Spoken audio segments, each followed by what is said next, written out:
My name's Luka Chitty, and I'm the owner of Luka's Barbers in Devon. My name's Mich Lange.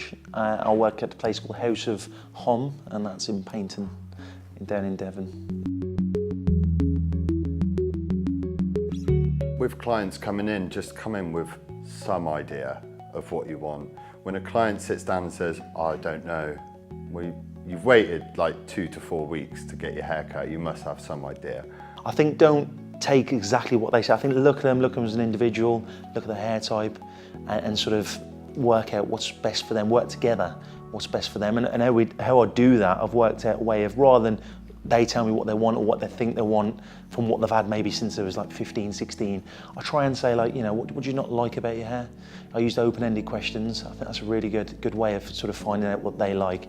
You've just got to have that guidance, help them out a little bit. They might have no clue. So just process of elimination, like, okay, how long's it been since you had your last haircut? And, you know, I normally use that technique if they don't have a clue.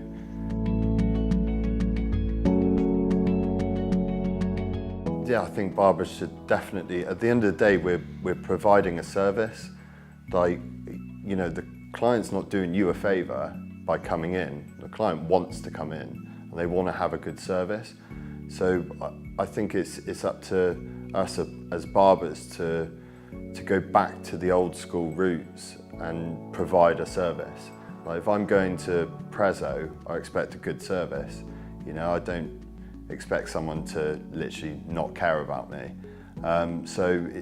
You know, you've got to care about what you're doing and care about the client. The client's the most important person in that barbershop.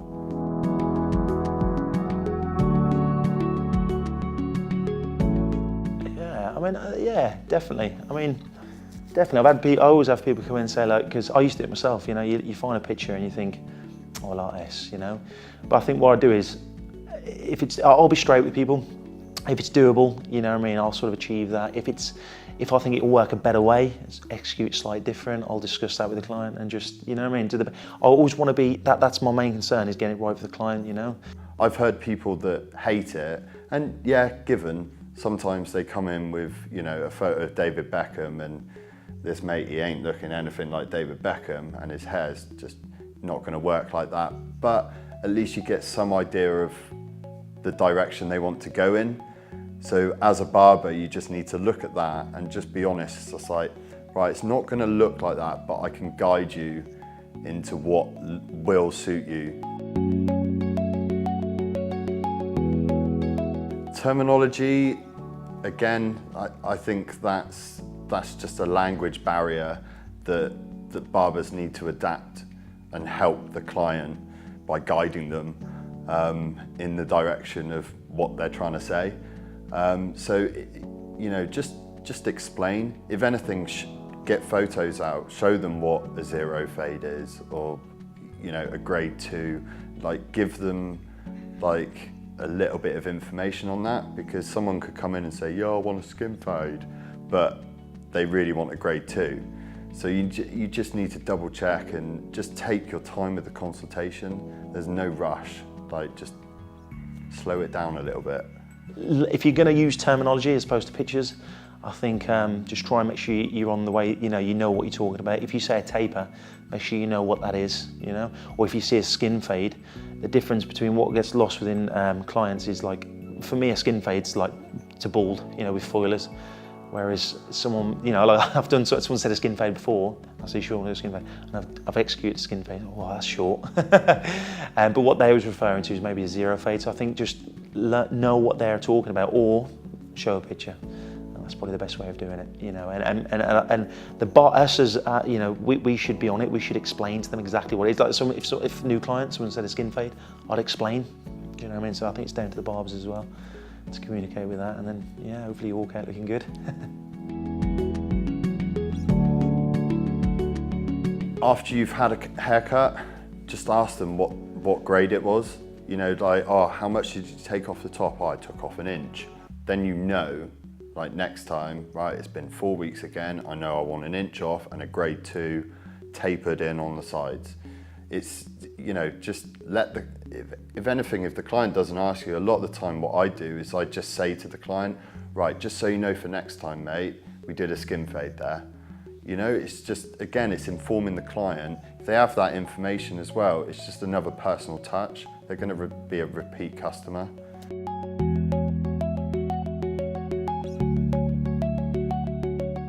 Face shapes, that's not the client's job. They're not going to sit at home and type in Google, what's a round face and like stuff like that. Like, I've got a round face, but a client's not going to know what the difference is between a diamond face and, do you know what I mean? So that's up to the barber. Like, they should have that knowledge. If you want something new, again, it's experience from the barber. What do you do for work? What products do you use? Are you up for using different products? You know, that's guidance that you give the barber all your information, and then the barber should guide you into what would work for you.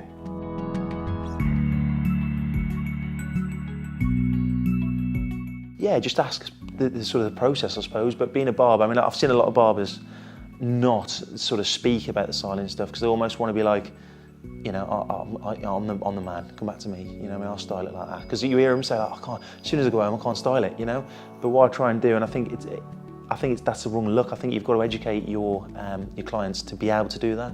Like, people don't realise that it's all in the blow dry. It's all in how you dry your hair. So if you have, you know, a slick back and you're just drying it all forward, it's not going to work. And then you just put loads of stuff in it, you're going to give yourself a nightmare. So just ask your barber. Say, oh, what are you using there before you blow dry it? Which direction should I blow dry it? The barber should inform you. At the end of the day, it's when a client walks out the shop after I've done their hair, it's great that I've done it and it looks awesome for that day. But they're my advertisement every single day until they get their hair cut again. So if I inform them and teach them how to dry their hair properly at home, then I know my work's going to continue to look good throughout, you know, 2 weeks, 4 weeks until they come back in for their haircut.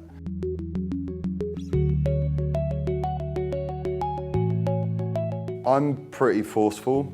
Again, if it's going to make you look unprofessional and dishonest if you say, yeah, no worries, mate, we can crack on and do that. Your hair's curly and you're going to have to spend 30 minutes a day on it to make it look like how I'm going to make it look like.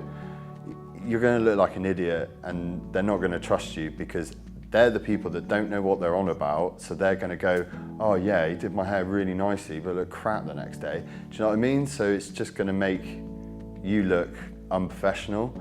So I'm pretty brutal. I'm like, mate, your hair will never ever look like that. But this is what will work and it will look way better. So again, it's guidance.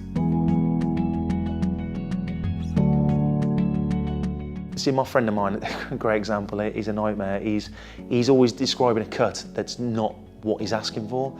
And he wonders why he's frustrated and not gets what he's asking for, you know, and I think the best thing to do, that's why where the open-ended questions come in, you know, a bit more like, you know, let's find out what works for you and sort of, you know, I think that works better. You have to work with hair as naturally as you can. There's no point going against it.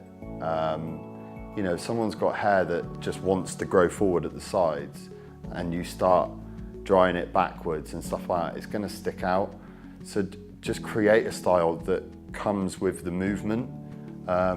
And it makes it loads easier to cut for a start. So it makes your life easier, it makes the client's life easier, and it looks better.